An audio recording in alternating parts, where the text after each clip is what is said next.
De sidste par uger har vi i Hjælp 2012 været ude i den store verden og se på undertrykkelse af kasteløse i Sydøstasien. Det er slemt, men alting er heller ikke perfekt i Danmark. Rent faktisk er der flere og flere danskere, som falder igennem det sociale system, og så er de lige pludselig i problemer. Velkommen til denne uges udgave af Hjælp 2012, hvor vi har besøg af en repræsentant fra Forældrefonden.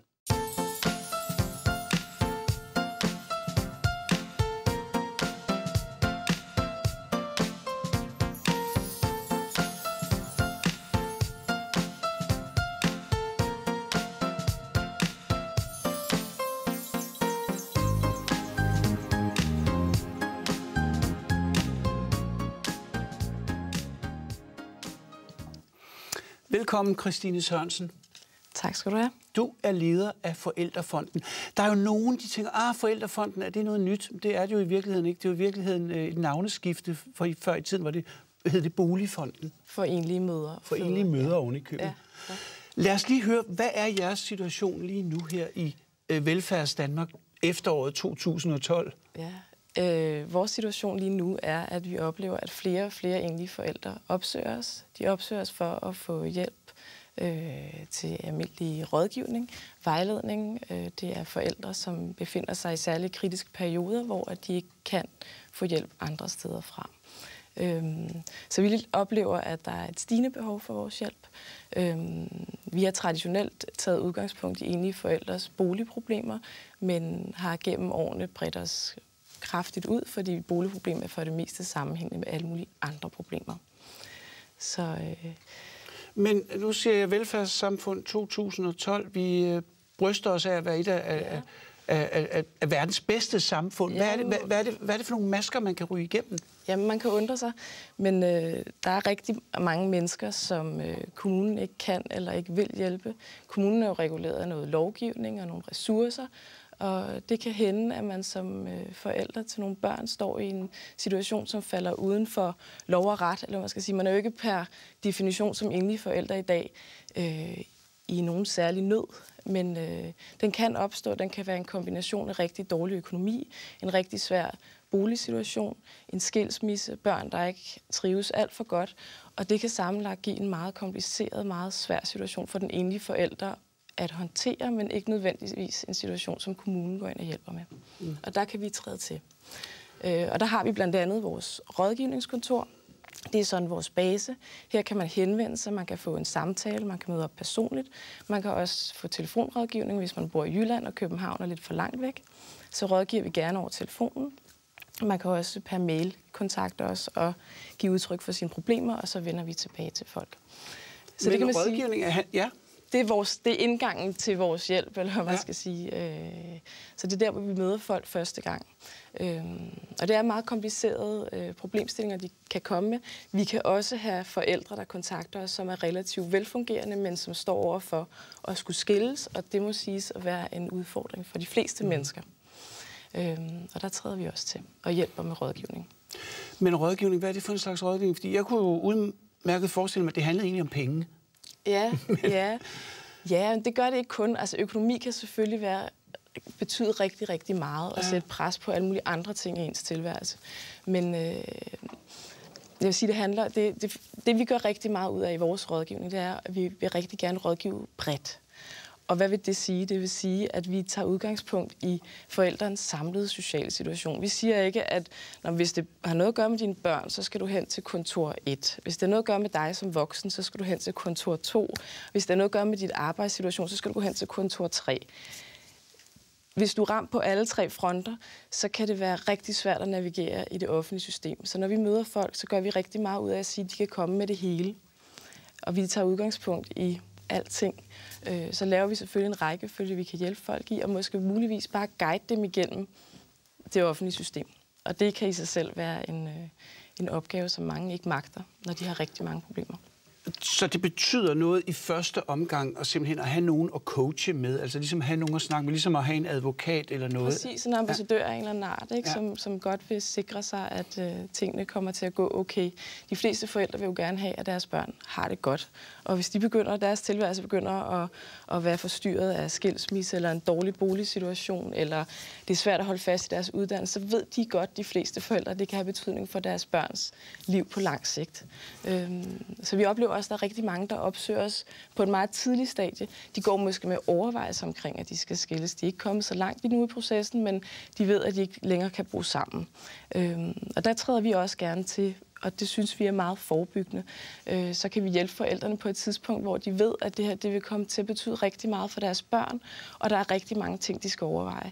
Det hjælper vi dem også med. Nu sagde du tidligere, eller før i tiden, I startede i 1966, det skal vi nok vende tilbage til, men at det hedder Boligfonden for enlige mødre, nu hedder det Forældrefonden. Er det stadigvæk kun for enlige? Det er kun for enlige. Altså skulle det hænde, at man kommer som et par, for eksempel, som går med overvejelser omkring at vil skilles, så tager vi også rigtig gerne dem ind i vores rådgivning. Det er ligesom ikke diskvalificerende. Det synes vi er et rigtig godt tegn, at forældre sammen opsøger hjælp, når de skal skilles, og gerne vil have noget rådgivning til, hvordan de gør det bedst muligt. Jeg kunne godt tænke mig at høre, Christine, altså, vi har som sagt det her velfærdssamfund, vi har bistandshjælp osv. Hvad er det præcis, der sker? Prøv at give mig nogle eksempler på, at man ryger helt uden for systemet. Så. Ja. Du kan have en... nu skal jeg tænke mig om. Vi har for eksempel det, vi kalder for samværsforældre hos os. Det er de forældre, som har deres børn til samvær, men deres børns adresser er ikke tilknyttet den voksnes adresse. Men de har noget samvær med deres børn. Det vil de rigtig gerne kunne opretholde. De kan være lige så vigtige forældre som den forælder, som har børnene på deres adresse. Men der er nogle rettigheder, som ikke følger med, når man er samværsforældre. Og det er ofte faren, der er samværsforældre. Og det er jo også rigtig interessant. Vi vil rigtig gerne have, at fædrene kommer mere, får en større plads i børnenes liv. Også når forældrene er blevet skilt. Og vi sikrer os, at de her forældre, som skal se deres børn i det, man kunne kalde for en 5-9-ordning. Ikke? Faren ser dem 5 dage om ugen, mor ser dem 9 dage. Den far, han skal også have nogle rimelige omstændigheder, hvor han kan se sine børn under. Det kan for eksempel handle om hans bolig. Han kan, for at have gjort sin skilsmisse nem for sine børn, flyttede hurtigt væk hjemmefra, sådan så børnene ikke skulle leve i et konfliktfyldt miljø. Han flytter ind på et værelse hos nogle venner. Her skal han så have samvær med sine børn 5 dage om ugen. Og det kan bekymre moren. Morens bekymringer giver hun udtryk for. Det sætter hans ret til samvær med børnene under pres. Det bliver en lang fortælling, det her, men tingene er jo tit kompliceret. Jeg kan godt forstå det, når du sætter billedet på. Ja. Så han sidder i en situation, han er en god far, og de har fra starten tænkt, at han skal se sine børn rigtig meget. Det er da en god... der skal også være plads til ham, og børnene har en god tilknytning til ham. Så selvfølgelig skal man hjælpe ham med det. Men her vil kommunen højst sandsynligt ikke gå ind og hjælpe ham med en bolig, men det kan vi blandt andet i vores førstehjælpslejligheder. Vi har 42 lejligheder til rådighed i København og omegnskommunerne, som vi kan formidle til enlige forældre, som er i en svær boligsituation, men det er ligesom det. De har brug for noget tid til at finde en permanent bolig, men de havde også brug for at flytte hurtigt hjemmefra, så børnene ikke levede et konfliktfyldt miljø. Og de kan nemt havne i sådan et limbo af en art. Ikke? Det her med førstehjælpslejligheder, det kommer vi også lige til. Det kommer vi tilbage til. Lad os prøve at se et eksempel. Det er fra et tidligere program på DK4, som er lavet af vores dokumentarist Mia Heldam, som hedder Hus Forbi. Det handler simpelthen om en hjælpeløs, og det er hjemløs. Og det er simpelthen bare lige et eksempel på, at man altså i Velfærds Danmark godt kan ryge igennem systemet.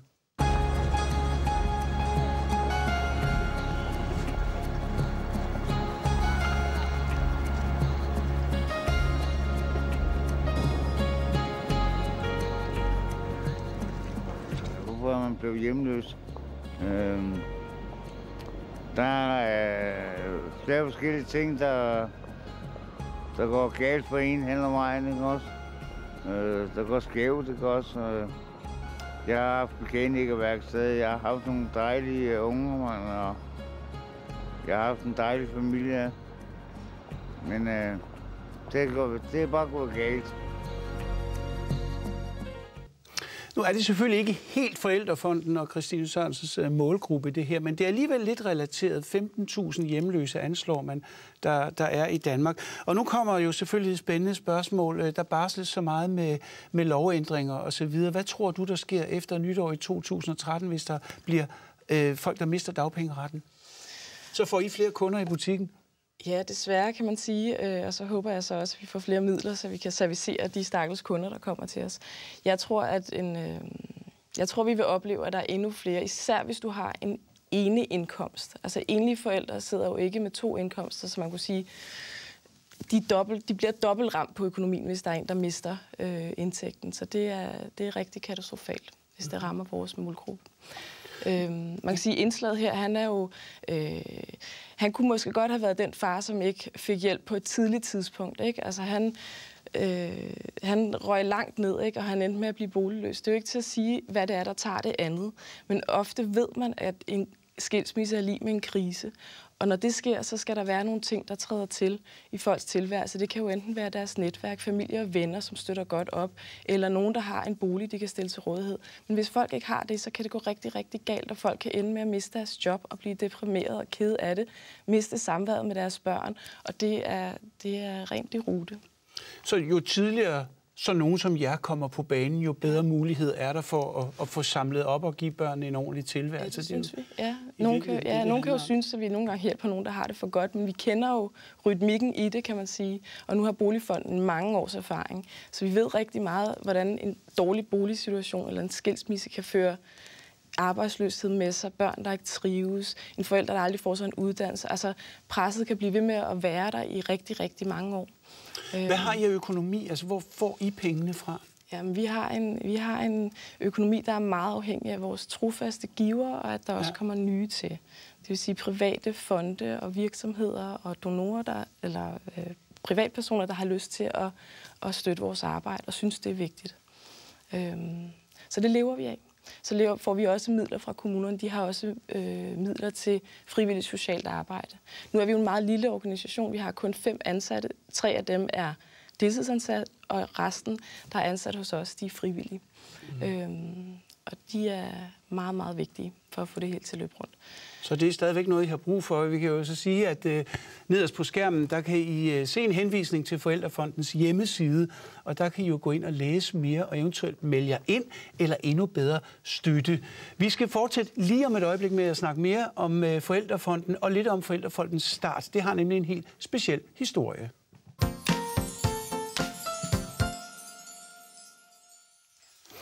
Det var jo en journalist, der i 1966 skulle lave et indslag, et tv-indslag. Det var Lis Møller. Det var det, ja. Hun var en meget engageret journalist. Hun brugte sit arbejde. Historie. Ja, hun brugte sit arbejde til at sætte spotlys på udsatte grupper, og det gjorde hun blandt andet ved at lave et program om enlige mødres boligforhold i datidens København.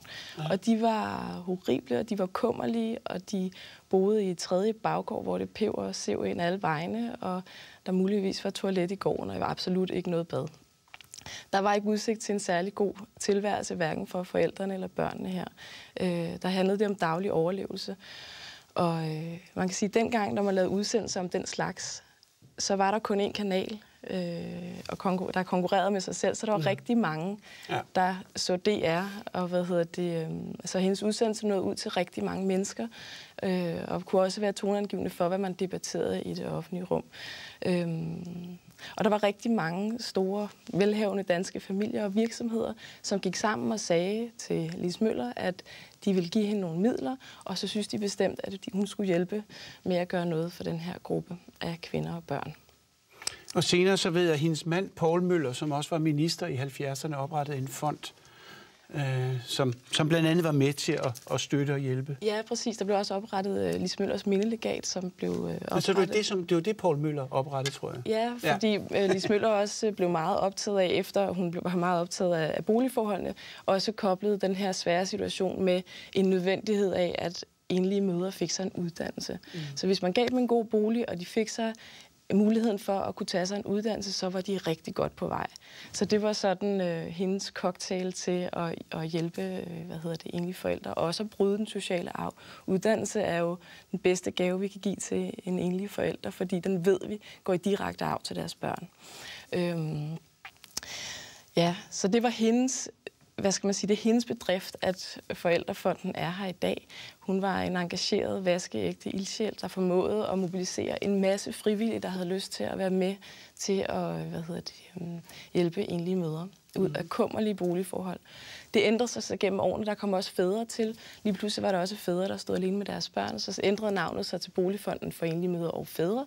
Og i dag har vi så ændret det til Forældrefonden, fordi vi godt vil signalere, at vi tager sig mere end bare boligproblemer. Men det var altså en politiker og et politisk ægtepar. Hvordan er jeres forhold? Altså, ringer I til socialministeren eller indrigsministeren og siger, prøv at høre her, det er ikke i orden det her? Eller hvad? Hvordan har I mulighed for at påvirke det politiske Danmark? Altså, vi bruger den stemme, vi har selvfølgelig også på at lave lobbyarbejde. Vi synes også, det er vigtigt, hvis vi ser nogle generelle tendenser. Vi har også været med til i 2005 at lægge stort pres på, at man indførte dobbelt SU til enlige forældre, fordi man kunne se, at enlige forældre, de figurerede alt for voldsomt i statistikkerne over forældre, der ikke fik en uddannelse. Og det hang udelukkende sammen med, at det bedst kunne betale sig. Der var mere mad på bordet, bedre tag over hovedet, hvis forældrene forblev på kontanthjælp. Men det er jo kortsigtet. Langsigtet, så er det jo ikke særlig smart, at man fastholder folk på den ydelse. Så der blev indført dobbelt SU, og det gjorde, at der skete et kæmpe boom i. Lige pludselig var det muligt som enlige forældre med dobbelt SU, og det lån, man kan tage, og bo rimeligt og kunne tage sig en uddannelse. Christine, hvad er det, I kan, altså ud over rådgivning? Nu nævnte du før førstehjælpslejligheder. Hvad er det konkret, I kan gå ind og gøre, hvis vi skal tage et eksempel på det? Ja, altså vi har vores førstehjælpslejligheder, vi har også et kollegiehus, og vi har et udflugtsmål, og vi har et krisecenter. Så vi har sådan lidt en vifte af nogle aktiviteter, som vi kan træde til med. Men vi starter altid med rådgivning. Den er det allervigtigste, fordi det er her, vi får en fornemmelse af, hvad er det, vi skal hjælpe folk med. Nogle skal bare have et lille skub, nogle har brug for en lejlighed og et legat. Vi har også muligheden for at give små legater til enlige forældre, der er under uddannelse, men som ikke har råd til at købe deres bøger eller få sig den vigtige computer. Du kan ikke gennemføre en uddannelse i dag, hvis du ikke har en computer, for eksempel. Så hvis vi kan se, at et budget ikke hænger sammen, i hvert fald ikke, hvis der skal mad på bordet og ordentligt fodtøj til om vinteren, jamen så går vi gerne ind og giver et lille legat. Så vi har forskellige muligheder. Men det vigtigste er jo vores førstehjælpslejligheder og vores kollegiehus. Her har vi mulighed for at gå ind og afhjælpe boligsituationen helt konkret. Vores førstehjælpslejligheder, det er midlertidige boliger, de er møbleret. Det er favorable lejemål. Folk kan hurtigt flytte ind og ud af dem. Hvad vil det sige, favorable lejemål? Det vil sige, at det kan lade sig gøre på en indtægt. Man kan opleve i dag, at der bliver bygget masser af nye boliger. Problemet er, at huslejen er for høj. Den er fastlagt, eller den er møntet på, at du har 2 indkomster. Og det synes vi er rigtig ærgerligt, og noget, man også burde tænke på, når man laver nye boliger. Det er rigtig vigtigt, at man kan få det til at løbe rundt med huslejen. Vi ser rigtig mange enlige forældre, der i en ruf eller lidt uovervejet får sat sig en alt for dyr husleje. Og hvis der er noget, der slider, så er det at sidde for dyrt i det med husleje og ikke have råd til noget som helst andet. Ja. Det kan også skabe en meget presset situation. Vi kan have en enlig mor inde, som har sat sig, også for at komme ud af muligvis et voldeligt forhold, eller et meget vanskeligt skilsmisse i hvert fald. Hun skynder sig at finde en ny bolig. Den er lidt for dyr. Hun tænker, at det går okay. Problemet er, at hun er ufaglært. Krisen krasser. Folk bliver fyret. Det gør de ufaglærte rigtig meget. Hun bliver fyret, hun mister sit job, og lige pludselig ser hendes økonomi helt anderledes ud. Kommunen går ikke ind og hjælper her med en ny bolig nødvendigvis, fordi de siger, at hun har en bolig, og hun kan vel spare op til sit næste indskudslån. Men problemet er, at det kan hun ikke, for hendes husleje er for dyr. Den hedder det hele. Den hedder det hele, så der er ikke noget at spare op af, hvis de ikke skal have noget at spise. Men her kan vi gå ind og sige, jamen, i stedet for den her kvinde begynder at lade sig lokke af hurtige ekspreslån eller et eller andet for hurtigt at kunne sikre sig tag over hovedet, så vil vi gerne sørge for, det gør hun ikke. Fordi vi kender historien, så begynder hun at låne penge. Lige pludselig har hun forgældet til op over begge ører, så har hun en gæld, hun skal betale af. Hun har en for høj husleje, restancerne begynder at komme, og så ender vi med en udsættelse, og foden kommer.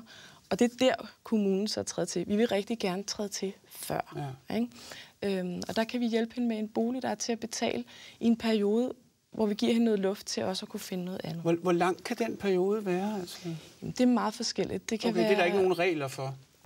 Jo, altså vi siger, at de maks skal bo i vores boliger i op til 1,5 år. Okay. Og vi forlænger med 0,5 år ad gangen. Så vi starter med 0,5 år og ser, om det er nok. Hvis det ikke er nok, så forlænger vi. Så vi stresser ikke folk. De skal have god tid til at finde det rigtige sted at bo. Og det handler jo heller ikke kun om økonomi. Det kan også handle om, hvor går børn i skole, hvor deres fritidsaktiviteter, hvor bor den anden forælder, som de også ser. Det kan jo være rigtig vigtigt for deres hverdagsliv og deres tryghed. Så det går vi også meget op i. Men lykkedes det så?